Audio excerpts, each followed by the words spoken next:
Hello, my name is Pamela Garza, and today I want to talk to you about infusing creative freedom in the church. Just as we don't read about how to brush our teeth or tie our shoes, the same was true for the early church in the gospel. Did you know that 85 to 90% of the early congregants were illiterate? So they normalized song, visual arts, and dance to communicate and share the gospel. Juicy story. In their decline, the early Catholic Church introduced the sale of indulgences to raise money and to gain favor with people. I mean, why not? You sinned, you just pay for it, and then it's done, it's forgiven.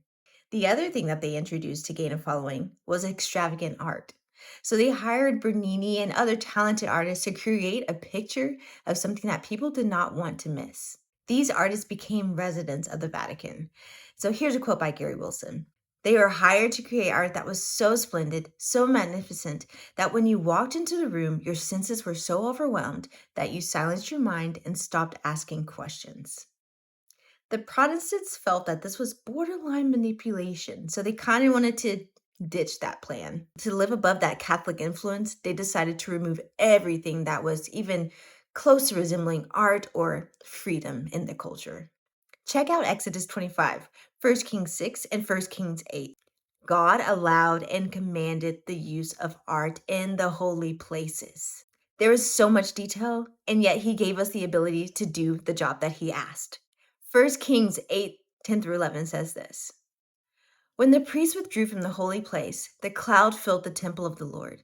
And the priests could not perform their service because of the cloud, for the glory of the Lord filled his temple. And because the people dedicated and used their gifts to lift up the Lord, he filled the temple with his presence. When we use our gifts and allow our church family to express that creative freedom, beautiful creations are made. In college, I was in the school's orchestra, and once a year, every year, we would get together with all the departments and we would create a concert together. It was always interesting to note the different departments in the School of Music. The choir students were loud and rowdy. The orchestra students were supercilious, if I must say so myself. And I never understood why the jazz had puddles of water everywhere and they never cleaned them up. Nonetheless, that concert was always sold out for days. This is something that we could never accomplish in our own little bubbles. Maybe we would get 60 or 70% capacity filled in the auditorium. This idea is the same within our church walls. The creative team is different from the children's ministry. God bless the youth pastor. The college ministry is not the same as preaching on a Sunday morning. The only way that we can truly reflect the beauty of God is if we work together, freely creating as He intended us to. We are all finite expressions of an infinite God. We must accept what we all can bring to the table. We need each other to perceive God in a spiritual sense and a physical one as well. Let me explain. Pointillism is an art form that uses a series of dots to create a larger image. Similarly, it is only when we combine our unique God given perspective that we get a clearer picture of who God really is. What if the church embraced the expressive aspects of worship and art without second guessing of what people would think on the outside or even on the inside? It's wild that even in music, we try to avoid the same manipulation that the Protestants felt was happening from the Catholic Church. We try to remove anything that's not directly saying the name of the Father or directly ministering to our relationships with God. But can I tell you, music is meant to drive and realign us with the Father. David did it in the Bible, and music therapists do it today.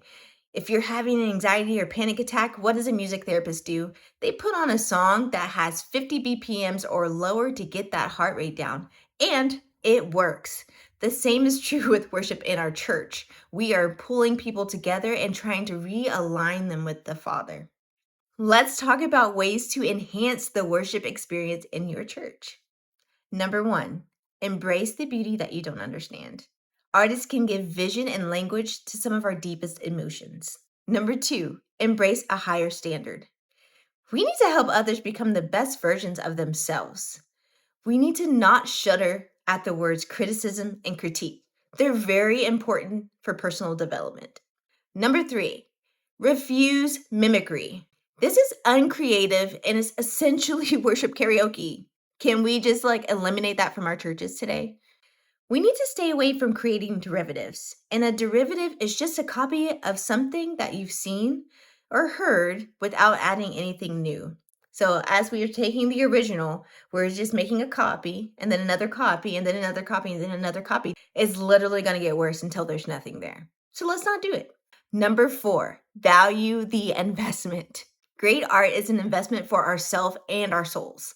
If you value arts and worship in your church, you need to value the people that's executing the job. So we have to take a stand and pay musicians and artists what they're worth or more. And lastly, there's always room for us to grow in this discipline. We got this.